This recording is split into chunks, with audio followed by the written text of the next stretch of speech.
रासोपा नेता थापा पक्राउ प्रकरण पार्टीले भन्यो उनी यस अघि नै केन्द्रीय सदस्यबाट अलग थिए। संघीय धर्मनिरपेक्ष गणतन्त्र असफल कमल थापा। एमाले भन्यो छलफल गरी पाथिभरा केवलकार निर्माण अघि बढाउनुपर्छ। कांग्रेस र एमालेसँग मिल्दा रुख सर्यो, उपचार खोज्न जनतामा आयौं अध्यक्ष दाहाल। एमालेमा विदेश भ्रमण जानु पूर्व पार्टीसँग अनुमति लिनुपर्ने आएपछि रिपोर्ट। मौनता तोड्दै पोखरामा ओम विक्रम विष्ट। राजनीतिमा कहिलेकाहीँ इग्नोर गर्न पनि जान्नुपर्छ।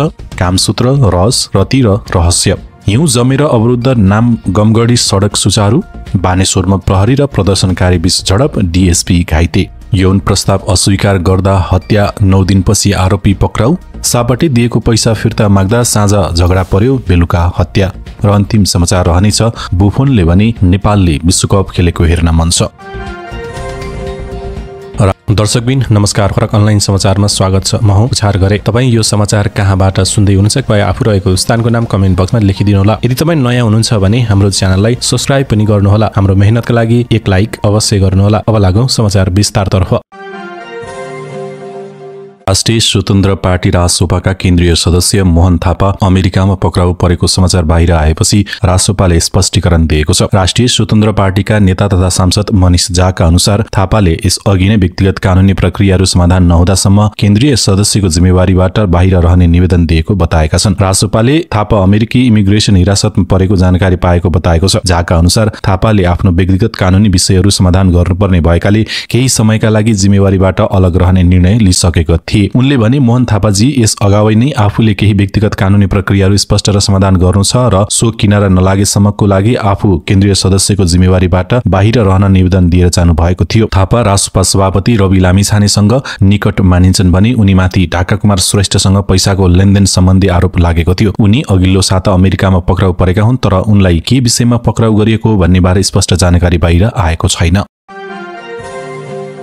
राप्रपा नेपालका अध्यक्ष कमल थापाले संघीय धर्मनिरपेक्ष गणतन्त्र अन्तर्निहित विरोधाभासका कारण स्वतः असफल हुने अवस्थामा पुगेको बताएका छन्। उनका अनुसार प्रमुख राजनीतिक दलहरूको अकर्मण्यता र भ्रष्ट प्रवृत्तिले यो व्यवस्था धराशायी बन्दै गएको छ। आइतबार भक्तपुरमा आयोजित मध्यमाञ्चल विकास क्षेत्र समन्वय समितिको विस्तारित बैठकलाई सम्बोधन गर्दै थापाले फागुन 7 गते प्रजातन्त्र दिवसका अवसरमा राजा ज्ञानेन्द्रले दिएका सन्देशलाई राष्ट्रिय मेलमिलापको प्रस्तावका रूपमा लिएर सकारात्मक सोच राख्नुपर्ने बताएका छन्। उनले हिन्दू राष्ट्र संस्थाको स्थापना र संघीयताको खारिजीबारे गम्भीर छलफल गर्न राजनीतिक दलहरूलाई आग्रह गरेका छन्। थापाले राजा सहितको प्रजातन्त्र कुनै निरंकुश व्यवस्था नभएको स्पष्ट पार्दै राजा र जनताको साझेदारीले बहुदलीय लोकतान्त्रिक शासनलाई सुदृढ बनाउन सक्ने तर्क प्रस्तुत गरे। उनका अनुसार राजाको सन्देश प्रजातन्त्र, बहुदलीय संसदीय व्यवस्था वा राजनीतिक दलहरूका विरुद्ध नभएर देशलाई संकटमुक्त तुल्याउने उद्देश्यका साथ आएको हो। राप्रपा नेपालले राजाको आह्वानलाई स्वागत गर्ने बताउँदै थापाले राष्ट्रवादी, हिन्दूवादी र राजावादी शक्तिहरू एकै ठाउँ उभिन नसक्नु दुर्भाग्यपूर्ण भएको टिप्पणी गरेका छन्। उनले राजा र हिन्दू राष्ट्रको नाम लिएर गैर जिम्मेवार वक्तव्य दिने, उत्तेजना फैलाउने र राजा तथा दलहरू बीचको सम्बन्ध बिगार्ने प्रयासहरू गम्भीर षड्यन्त्र हुन सक्ने चेतावनी दिएका छन्। थापाले राज संस्था सहितको प्रजातन्त्र र हिन्दू राष्ट्रको पुनर्स्थापनाका पक्षमा संघर्षरत राप्रपा नेपाल जस्ता स्थापित शक्तिहरूको विकल्प खोज्न केही अराजक तथा गैर जिम्मेवार समूहलाई उचाल्ने प्रयास रहस्यमय भएको बताएका छन्। उनका अनुसार राज संस्था पुनर्स्थापनाको क्रममा यस्ता गतिविधिहरू अन्त्य घातक र आत्मघाती हुन सक्छन्। सत्तारूढ दल नेकपा एमाले ताप्लेजुङको पाथिभरा केवलकार निर्माणका क्रममा उत्पन्न विवाद समाधान गर्न स्थानीय जनप्रतिनिधि, प्रशासन र सरकारवालासँग छलफल गरी प्रक्रिया अघि बढाउनु पर्ने बताएको छ। आइतबार च्यासल स्थित पार्टी केन्द्रीय कार्यालयमा बसेको एमाले केन्द्रीय सचिवालय बैठकले केवलकार निर्माणका विषयमा उत्पन्न विवाद समाधानका लागि सम्बन्ध पक्षहरूसँग समन्वय गर्नुपर्ने निर्णय गरेको हो। बैठकपछि महासचिव शंकर पोखरेलले स्थानीय जनप्रतिनिधि, प्रशासन र सरकारवाला समूहहरूसँग छलफल गरेर समस्या समाधान गर्नुपर्ने बताएका छन्। उनका अनुसार पार्टीले केवलकार निर्माण प्रक्रियालाई सहज बनाउन सकारात्मक भूमिका खेल्नेछ। केवलकार निर्माणको प्रक्रियालाई अघि बढाउनका लागि विवाद अन्त्य गरी सहज वातावरण बनाउन आवश्यक छ। महासचिव पोखरेलले भने यस विषयमा सरकारवाला पक्षको ध्यानकर्षण गराउँदै समाधानका लागि पहल गर्न सम्बन्धित निकायहरूलाई आग्रह गर्छौं। एमाले पाथिभरा केवलकार निर्माण प्रक्रियालाई विवादरहित बनाउँदै अगाडि बढाउने प्रतिबद्धता जनाएको छ। नेकपा माओवादी केन्द्रका अध्यक्ष पुष्पकमल दाहाल प्रचण्डले पुराना दलको सहकारले उनीहरूभित्रको रोग माओवादीमा पनि संक्रमण भएकाले रोगको उपचार खोज्न जनताको बीचमा आएको बताएका छन्। जनतासँग माओवादी तराई मधेस जागरण अभियान अन्तर्गत धनुषाको हंसपुर नगरपालिकामा आयोजित जागरण तथा खबरदारी सभालाई सम्बोधन गर्दै उनले यस्तो धारणा राखेका हुन्। कहिले कांग्रेस र कहिले एमालेसँग सहकार्य गर्दा गर्दै उनीहरूको रोग माओवादीभित्र पनि देखिन थालेको, पार्टीभित्र विभिन्न तहका परामर्श बैठकहरूबाट रोग पहिचान गरेर यसको उपचार गर्ने डाक्टर जनता मात्रै हुन् भन्ने निष्कर्ष सहित उपचार खोज्न जनताको बीचमा आएको बताएका छन्। माओवादी प्रति विश्वास राखेका लाखौं लाख जनताको विश्वास कायम राख्न नसक्नु कमजोरी भएको उल्लेख गर्दै सबैभन्दा पहिले आफ्ना कमी कमजोरी सच्याएर जनतातिर फर्कन केन्द्रीय समिति बैठकले दिएको निर्देशन अनुसार पार्टीको सन्देश बोकेर यो अभियान थालिएको हो। हुलाकी मार्ग वरिपरि सबैभन्दा धेरै उत्पीडित वर्ग र समुदायको बसोबास रहेकाले समुदायभित्रै छिरेर जनताको मनको कुरा नजिकबाट बुझ्ने कोसिस गरिरहेको बताएका छन्। त्यही अनुरूप जनताको घरमा बस्ने, उनीहरूले जे खान्छन् त्यही खाने, जस्तोमा बस्छन् त्यस्तैमा बस्ने गरेको अध्यक्ष दाहालले स्पष्ट पारे। अध्यक्ष दाहालले हुलाकी मार्ग केन्द्रित अभियानले दक्षिण नेपालको रूपरेखा फेर्न सहयोग गर्ने बताएका छन्। लामो समय अल्पत्र परेको हुलाकी मार्ग अघि बढाउन आफूले 2073 मा प्रधानमन्त्रीको रूपमा भारत भ्रमण गर्दा भारतीय प्रधानमन्त्री नरेन्द्र मोदीसँग छलफल गरी सहयोग सुचारू गरेपछि योजना अघि बढेको जानकारी दिए। प्रतिक्रियावादी दिशा उन्मुख रहेकाले नक्कली मधेसवादी दलसँग सावधान रहन उनले आग्रह गरे। मधेसको मुक्ति बिना देशको मुक्ति सम्भव छैन भने दृढ मान्यताका साथ पार्टीले सबैभन्दा पहिले मधेसी मुक्ति मोर्चा गठन गरेर जनयुद्ध थालनी गरिएको स्मरण गराउँदै अध्यक्ष दाहालले मधेससँगै वर्गीय मुक्तिका लागि जीवन आहुति दिने 1300 मधेसका शहीद सहित मधेस मुक्तिका लागि ज्यान गुमाउने सबै शहीदका सपनाको जिम्मेवारी पनि अब माओवादीले लिने प्रतिबद्धता व्यक्त गरेका छन्।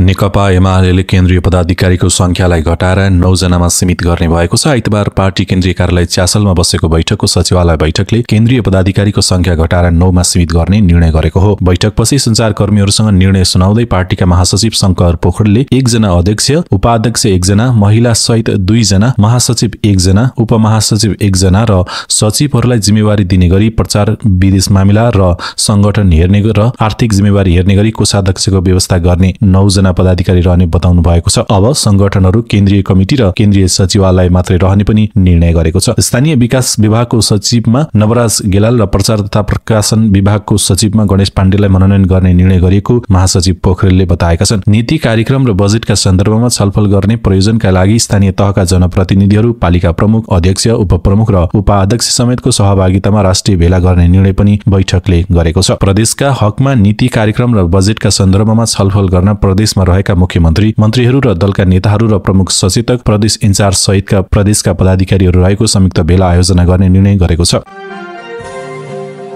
म मौनतामा अल्झिरहेको एउटा जीवन, कहाँ जाने, कसलाई सोध्ने, कसलाई खोज्ने, यो गीत गुन्जाउँदै गायक ओम विक्रम विष्ट पोखरामा झुल्किएका छन्। 2030 को दशकदेखि नेपाली सांगीतिक आकाशमा चम्किलो ताराको रूपमा उदाएका उनका गीतले फेवाताल किनार गुन्जियो। पोखरामा भेला भएको साहित्य पारखी मन्त्रमुग्ध भए। ओम विक्रमलाई पोखरामा गुन्जाउने चाँचोपाँचो मिलाएको हो 12औं संस्करणको एन्सल फाउन्डेसन नेपाल लिटरेचर फेस्टिभलले। फागुन 15 देखि जारी फेस्टिभलको तेस्रो दिनको साँझ संगीतमय बन्यो। ओम विक्रमलाई सुन्न पोखरामा नयाँ र पुराना दुवै पुस्ताका दर्शक थिए। सांगीतिक साँझको सुरुवातमा पत्रकार बसन्त थापा र ओम विक्रम बीच भलाकुसारी भयो। शनिबार साँझ फेवाताल किनारमा गुन्जिएका उनी 17 वर्षदेखि अमेरिकामा थिए। उनले आफूले 10 वर्षको उमेरदेखि संगीतमा लागेको बताए। 10 वर्षको उमेर हुँदा बुवाले ल्याइदिएको गिटार औंलाबाट रगत आउन्जिल बजाएर सिके। त्यो गिटार त घरमा सजाउनु रहेछ।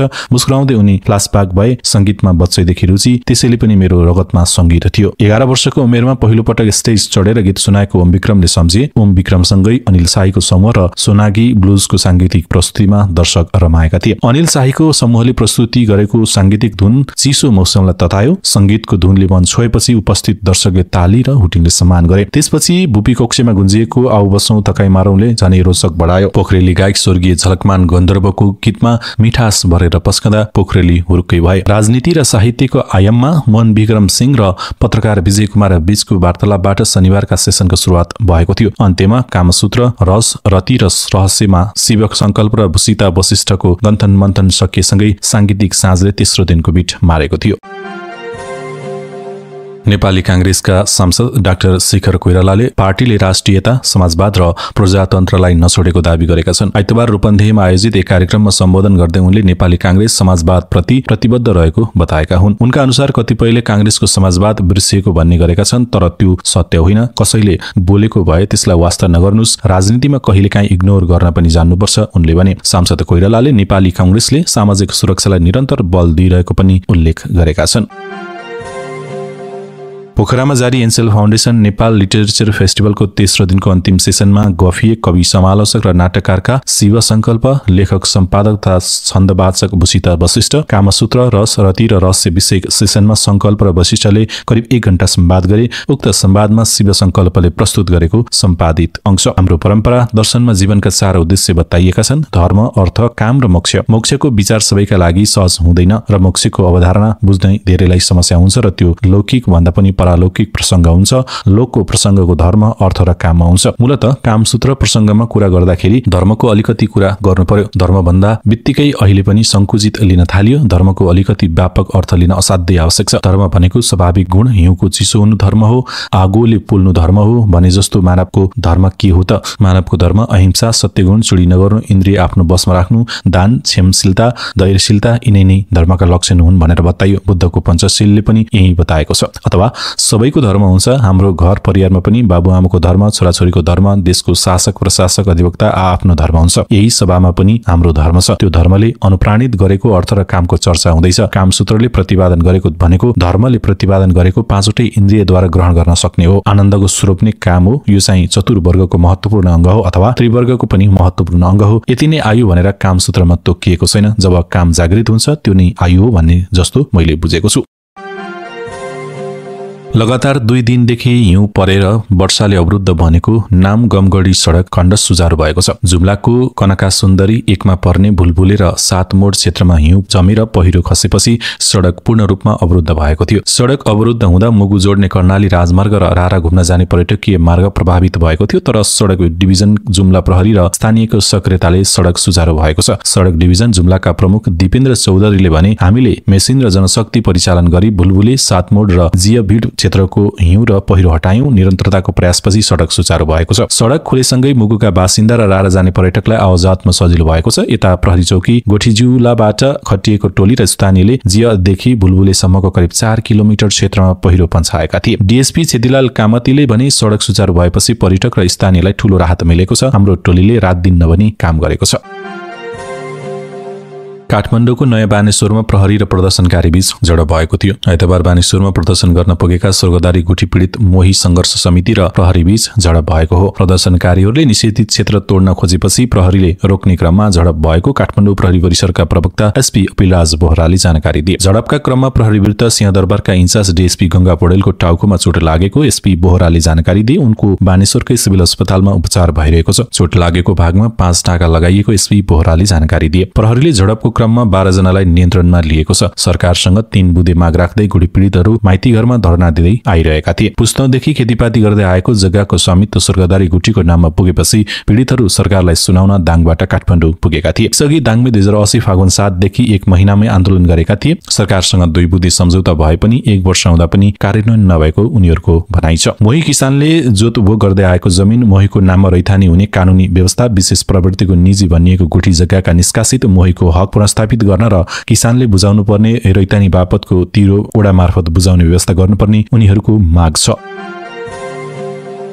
दाङको लमही नगरपालिका 7 की संगीता चौधरीको हत्या गरेको आरोपमा 1 जनालाई रूपन्देही प्रहरीले 9 दिनपछि पक्राउ गरेको छ। जिल्ला प्रहरी कार्यालय रूपन्देहीका प्रवक्ता प्रहरी नायब उपरीक्षक सुरज कार्कीका अनुसार चौधरीको हत्या आरोपमा तिलोत्तमा नगरपालिका 12 का अजय भनिने 42 वर्षीय अमेरिका थारू 9 दिनपछि पक्राउ परेका हुन्। बुटोल उपमहानगरपालिका 11 कालिका पथमा साथीहरूसँग बसेर ज्याला मजदुरी गर्दै आएकी चौधरीको शव गत फागुन 8 गते रूपन्देहीको सियारी स्थित बेथरी सडक खण्डको किनारमा फेला परेको थियो। उनको टाउको र अनुहारमा ढुङ्गा प्रहार गरी नचिनिने गरी हत्या गरी सडक किनारमा परालको थुप्रोले ढाकेको अवस्थामा शव भेटिएको थियो। प्रहरीले शव फेला पारेपछि तालिम प्राप्त कुकुरको सहयोगमा अनुसन्धान गरेको थियो। सोही क्रममा थारूलाई गत 16 गते पक्राउ गरेको प्रहरीले जनाएको छ। प्रहरीका अनुसार मृतक चौधरी र पक्राउ परेका थारू दुवैजना सँगै मजदुरी गर्थे। घटना भएको दिन दुवैजनाले मादक पदार्थ सेवन गरेको र अमेरिकाले संगीतालाई यौन प्रस्ताव राखेका थिए। अनुसन्धानमा यौन प्रस्ताव अस्वीकार गर्दा ढुङ्गाले हानेर हत्या गरेको खुलेको प्रहरीले जनाएको छ। प्रहरीले घटनास्थलबाट हत्यामा प्रयोग भएका 2 थान ढुङ्गा, मृतकले प्रयोग गर्ने मोबाइल, कालो टोपी, चप्पल लगायत बरामद गरेको थियो। त्यस्तै पक्राउ परेका अमेरिकाको साथबाट वारदातको समयमा लगाएको कालो जिन्स प्यान्ट र मृतकले प्रयोग गरेको साइकल बरामद गरेको छ। पक्राउ परेका थारूलाई जिल्ला अदालत रूपन्देहीबाट म्याद थप गरी थप अनुसन्धान अगाडि बढाइएको छ। बैतडीमा खाना खाँदै गरेका एक युवकको छिमेकीले गोली हानी हत्या गरेका छन्। जिल्लाको दोगडा केदार गाउँपालिका 8 काला गाउँ चौसिलाका 23 वर्षीय सुरेन्द्र विष्टलाई दाजु नाता पर्ने छिमेकी 45 वर्षीय कर्णबहादुर विष्टले गोली हानी हत्या गरेका हुन्। शनिबार बेलुकी 8 बजेतिर होटलमा साथीसँग खाना खाँदै गरेको समयमा कर्णबहादुरले सुरेन्द्रलाई पछाडिबाट ढाडमा गोली हानी हत्या गरेको जिल्ला प्रहरी कार्यालय बैतडीका डीएसपी मितेन्द्र मिश्रले जानकारी दिए। हत्या गरिएका सुरेन्द्र जीप चालक हुन्। शनिबार उनी स्थानीय एउटा होटलमा जीप पार गरी 4 जना साथीहरूसँगै बसेर खाना खाइरहेका थिए। सुरेन्द्र सधैँ सोही होटलमा खाना खान्थे। 8 बजेको हुँदो कर्णबहादुर राति भरुवा बन्दुक लिएर सोही होटलमा पुगेका थिए। त्यसपछि सरासर सुरेन्द्र खाना खाइरहेको ठाउँमा गए र ढाडमा गोली हानी त्यहाँबाट भागे। त्यसपछि सँगै खाना खाइरहेका एकजनाले सुरेन्द्रलाई समातेर बसेको र बाँकी 2 जना कर्णबहादुरलाई लखेड्दै गएको डीएसपी मिश्रले बताए। रातिको समयमा जंगल भागेका कर्णबहादुरलाई उनीहरूले समात्न सकेनन्। प्रहरीको प्रारम्भिक अनुसन्धान अनुसार सुरेन्द्रले कर्णबहादुरबाट 40,000 रुपियाँ पैसा लिन बाँकी रहेछ। त्यही विषयमा शनिबार साँझ पनि झगडा भएको थियो। झगडाको क्रममा सुरेन्द्रले कर्णबहादुरलाई 2 झापड हानेका थिए। झगडा गाउँलेहरूले छुटाएका थिए। त्यतिबेला पनि कर्णबहादुरले सुरेन्द्रलाई धम्की दिँदै तलाई छाड्दिन भनेका रहेछन् डीएसपी मिश्रले भने। जिल्ला प्रहरी प्रवक्ता प्रहरी निरीक्षक बलदेव बडुका अनुसार सापाटी रकम फिर्ता माग्ने क्रममा झगडा सुरु भएको, त्यही कारणले सुरेन्द्रको हत्या भएको थियो। प्रहरीका अनुसार सुरेन्द्रलाई गोली प्रहार गरी हत्या गर्ने कर्णबहादुर विरुद्ध यसअघि चोरी सिकारीको मुद्दा पनि थियो। उक्त मुद्दा हाल मात्रै टुङ्गिएको हो। सुरेन्द्रमाथि गोली प्रहार भएको बारे प्रहरीलाई राति 9 बजे मात्रै सूचना प्राप्त भएको डीएसपी मिश्रले जानकारी दिए। त्यसपछि सुरुमा नजिकको प्रहरी चौकी खोस्लेबाट प्रहरी घटनास्थल पुग्दा राति 11 बजेको थियो। इलाका प्रहरी कार्यालय पाटनपछि जिल्ला प्रहरी कार्यालय बैतडीबाट प्रहरी निरीक्षक बलदेव बड्डुको कमान्डमा प्रहरी घटनास्थलमा होटलमा पुगेको थियो। प्रहरी चौकी खोस्लेको टोलीले स्थानीयको सहयोगमा उद्धार गरी घाइते सुरेन्द्रलाई 11:30 बजेतिर अस्पताल पुर्याउँदा चिकित्सकले उनलाई मृत घोषणा गरेका थिए। सुरेन्द्रमाथि गोली प्रहारपछि फरार रहेका कर्णबहादुरको खोजी व्यापक गरिएको छ। प्रहरी निरीक्षक बडुले बताए। म सहितको प्रहरी 3वटा फरक टोली बनाई जंगलमा फरार भएको व्यक्तिको खोजीमा खटेका छौं। उनले भने भारतसँगको सीमा नाका, राजमार्ग र अन्य नाकाहरू सबै सील गरिएको छ। बन्दुक प्रहारको घटनाबारे थप कुरा संलग्न व्यक्ति पक्राउ परेपछि थाहा हुने डीएसपी मिश्रले बताएका छन्। आजका लागि अन्तिम समाचार छ। इटालीका पूर्व कप्तान तथा विश्वविख्यात गोलकिपर जियान लुइजी बुफोनले नेपाललाई एसियन कप, विश्वकप र अन्तर्राष्ट्रिय फुटबल प्रतियोगितामा देख्न चाहेको बताएका छन्। आइतबार काठमाडौँको ह्याथ रेजेन्सी होटलमा आयोजित पत्रकार सम्मेलनमा बुफोनले नेपालले विश्व फुटबलको ठूलो प्रतियोगितामा प्रतिस्पर्धा गर्न आवश्यक संरचना, विकास र लगानी गर्नुपर्ने धारणा व्यक्त गरे। ठूलो लक्ष्य लिएर निरन्तर मेहनत गरे, एक दिन त्यो पूरा हुने विश्वास पनि उनले व्यक्त गरेका छन्। सन् 2006 को विश्वकप विजेता इटाली टोलीका मुख्य गोलकिपर रहेका बुफोन आइतबार नेपाल आएका हुन्। आफू सानै हुँदा नेपालका झण्डा आकर्षक लाग्ने गरेको स्मरण गर्दै उनले हिमालको देश नेपाल भ्रमण गर्ने आफ्नो सपना पूरा भएको बताएका छन्। नेपाल आउँदा अत्यन्तै उत्साहित भएको उल्लेख गर्दै उनले यस अवसरका लागि आयोजकलाई धन्यवाद दिएका छन्। बुफोन केपी ओली कपको फाइनलका लागि नेपाल आएका हुन्। उनले आफू र आफ्नी श्रीमतीका लागि अविस्मरणीय रहेको बताएका छन्। खेल जीवनभर आफ्नो फिटनेसलाई प्राथमिकता दिँदै हरेक दिन उत्कृष्ट प्रदर्शनका लागि मेहनत गरिरहेकाले अहिले पनि आफू सशक्त रहेको उनको अनुभव छ। हाल केपी ओली कपको फाइनलका लागि नेपाल आएका बुफोनले भविष्यमा पुनः नेपाल आउने चाहना व्यक्त गरे। अर्को पटक लामो समयका लागि नेपाल आउँदा उनले देशका विभिन्न स्थान घुम्ने तथा यहाँका धार्मिक स्थलहरूको भ्रमण गर्ने योजना रहेको बताएका छन्। दर्शकबिन, अहिलेलाई समाचारको क्रम यति नै। तपाईँ यो समाचार कहाँबाट हेर्दै हुनुहुन्छ कृपया आफू रहेको स्थानको नाम कमेन्ट बक्समा लेखिदिनुहोला। तपाईँ पहिलो पटक हाम्रो च्यानलमा समाचार हेर्दै हुनुहुन्छ भने कृपया हाम्रो च्यानललाई सब्स्क्राइब पनि गर्नुहोला। हाम्रो मेहनतका लागि एक लाइक अवश्य गर्नुहोला। साँझ 6 बजे पुनः समाचार लिएर उपस्थित हुने बाचासहित यहाँहरूको दिन शुभ रहोस् भन्दै बिदा दिनुहोस्। नमस्ते।